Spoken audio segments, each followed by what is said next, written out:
ایک سوال آپ سے کرتا ہوں، حضور نے وحی کے آغاز کے بعد کوئی کاروبار کیا؟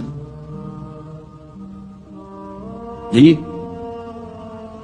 آپ پہلے بہت اچھے تاجر تھے، بہت کامیاب تاجر تھے، اس وقت کا ایکسپورٹ امپورٹ، قافلہ لے کر جا رہے ہیں شام، قافلہ واپس لے کر آ رہے ہیں، لیکن جیسے ہی وحی آ گئی، یا ایھا المدثر قم فانذر وربک فکبر، اے لحاف میں لپٹ کر لیٹنے والے اب کھڑے ہو جاؤ، کمر کس لو، گرڈ اپ یور لائنز، اپنے مشن کا آغاز کرو۔ اس کا آغاز کیا ہے؟ انذار، خبردار کرو انہیں کہ زندگی یہی زندگی نہیں ہے، اصل زندگی آخرت کی زندگی ہے، اور قیامت کے دن تمہیں حساب جو ہے اپنا پیش کرنا ہوگا، جواب دہی کرنی ہوگی۔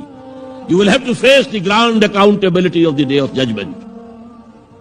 یہ انذار سے بات شروع کرو، وَرَبَّكَ فَكَبِّرْ، اور جو ہدف ہے مقصود کیا، اللہ کو بڑا کرو، یعنی اس کی بڑائی نافذ کرو۔ پارلیمنٹ میں بھی اس کا حرف آخری ہو، لِتَكُونَ كَلِمَةُ اللَّهِ هِيَ الْعُلْيَا، تاکہ اللہ کا کلمہ سب سے اونچا ہو جائے۔